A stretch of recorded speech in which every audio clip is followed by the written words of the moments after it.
Bombou na net. E se bombou na net, a gente passa aqui na telinha do Madeirada Brasil. E vamos aos vídeos de hoje. O ministro da Fazenda, Fernando Haddad, disse esperar que a baixa do dólar e a safra deste ano ajudem a reduzir os preços dos alimentos a partir deste mês.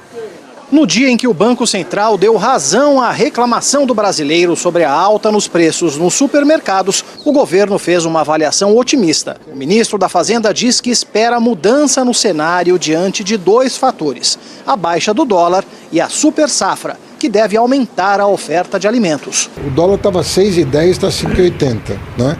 Isso já ajuda muito. E eu estou muito confiante de que a safra desse ano, por todos os relatos que eu tenho tido do pessoal do agro, vai ser uma safra muito forte. Isso também vai ajudar. A expectativa é que a safra alivie a pressão sobre arroz, feijão, café, verduras e carnes. A aposta da equipe econômica é que os preços comecem a cair neste mês, com queda acelerada em março e abril. O ministro Fernando Haddad vai se reunir com Hugo Mota, o novo presidente aqui da Câmara, nos próximos dias, para tratar de outro assunto que preocupa os produtores: o veto de Lula, que aumenta a tributação sobre fundos de investimento, incluindo os agropecuários e imobiliários. O Congresso estabeleceu na regulamentação da reforma tributária a isenção desses fundos da cobrança do novo imposto sobre o consumo. Mas Lula vetou, com o argumento de que seria um benefício fiscal. A bancada do agronegócio cobra mudanças e diz que haverá redução nos investimentos do setor se isso não acontecer. São 40 bilhões, tá certo? O crescimento é muito significativo, né? Então nós acreditamos que isso vai se ampliar.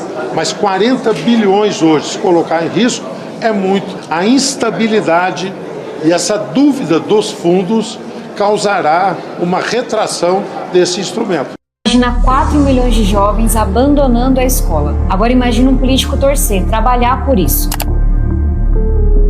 O Pé de Meia é um programa que serve para manter estudantes pobres na escola. Eles recebem para não ter que abandonar a sala de aula para trabalhar. E se nada for feito, 4 milhões de jovens brasileiros vão deixar de receber o Pé de Meia a partir de março. É isso que tem político comemorando. Vamos lá que eu vou te explicar. Como deputada, eu desenhei o Pé de Meia lá em 2021, ainda durante o governo Bolsonaro. Foram anos de articulação para aprovar ele no Congresso. E a gente conseguiu. Aí, o Lula foi eleito. E a primeira coisa que eu fiz foi sentar com o Ministério da Fazenda, Ministério da Educação, para dar início ao programa. Agora, se o Bolsonaro tivesse sido reeleito, sabe o que eu teria feito de diferente?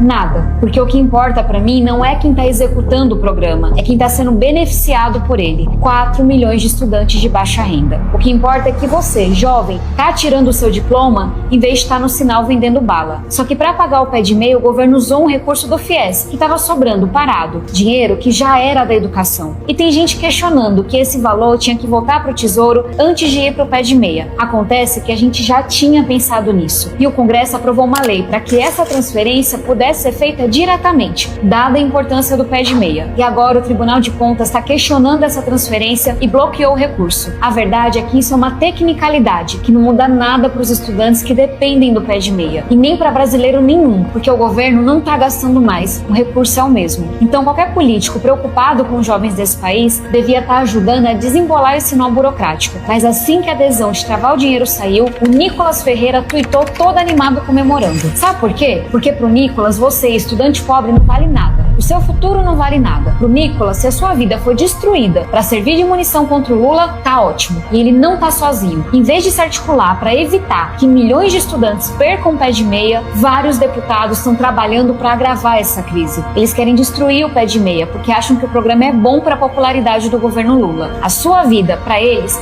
é só uma peça num tabuleiro político. Quanto à parte burocrática, não se preocupe. Eu já tô trabalhando e me reunindo com cada parte envolvida para que o seu auxílio não seja interrompido. O que eu preciso é da sua ajuda, para que as pessoas entendam o que está acontecendo. Divulga esse vídeo, fala com as pessoas, comenta nas notícias. Galera, bomba urgente. pode inclusive ser replicada aqui no Brasil caso a direita volte ao poder. Desce o dedo aqui no compartilhar que esse assunto é extremamente importante. Já clica aí para me seguir para ficar sempre atualizado e vamos lá para a pauta. O governo Trump prepara decreto para eliminar Departamento de Educação. Essa medida já foi barrada no Congresso americano mais de uma vez. Inclusive no último mandato do Trump ele tentou fazer isso e não conseguiu. Agora ele quer fazer isso via decreto, na canetada, extinguir o Departamento de Educação dos Estados Unidos, que já é um dos ministérios lá de todos que eles têm que menos tem verba. A gente sabe o desapreço que a extrema-direita tem por educação, é só ver o último governo que fez inúmeros cortes de gasto quando se tratava dessa pauta,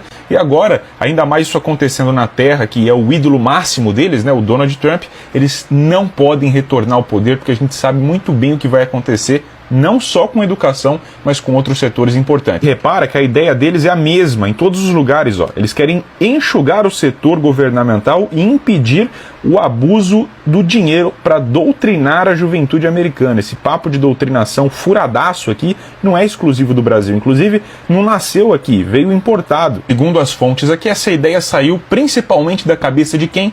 Elon Musk.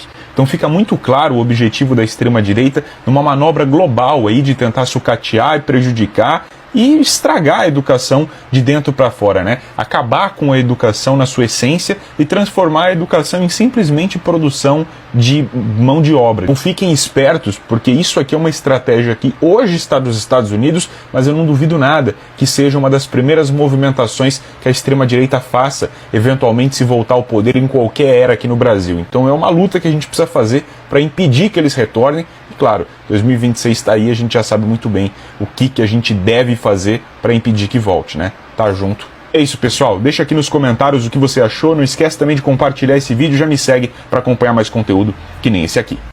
Em 18 de dezembro, a moeda americana fechou em R$ 6,26, o maior valor da história.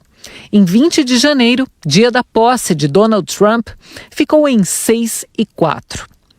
Na época, além das incertezas em relação ao cenário externo e ao equilíbrio das contas públicas, analistas apontavam o dólar alto como um dos motivos para a inflação, que, por sua vez, levava o Banco Central a aumentar a taxa de juros. Já neste ano, o que veio em seguida nos Estados Unidos acalmou o mercado financeiro, explica o economista Sérgio Vale. Quando ele vira presidente, ele toma posse, mal fala da China.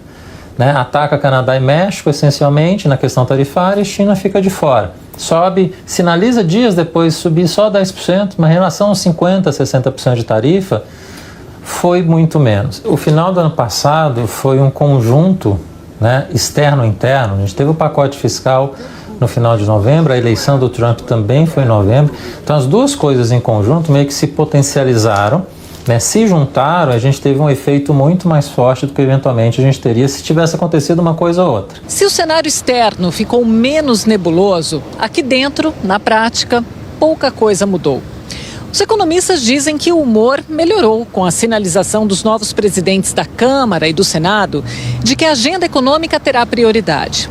O Banco Central, sob nova direção, anunciou na semana passada o aumento de 1 ponto percentual nos juros para desacelerar a economia. Mas pontos centrais, como a inflação e o risco fiscal, continuam no radar. Na ata da reunião divulgada ontem, o Copom fala em um cenário de inflação adverso. Diz que os preços de alimentos se elevaram de forma significativa e que a inflação vai seguir acima do teto da meta nos próximos 6 meses.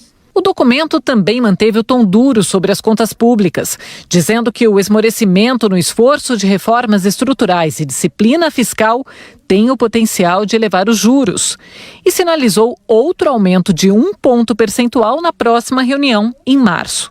Ou seja, basicamente os mesmos pontos do fim do ano passado, quando o dólar disparou. O que mudou então?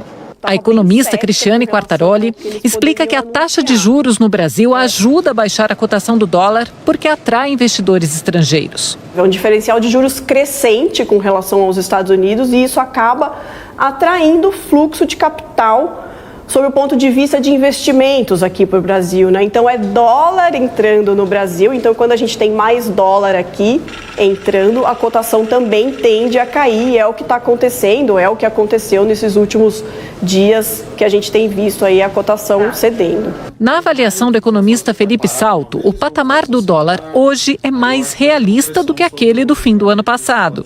Acho que o fator preponderante é que quando do anúncio do pacote, a reação foi muito negativa e foi exageradamente negativa. O câmbio foi para quase 6,30, né, que é uma taxa muito elevada, afetando a inflação e tudo mais.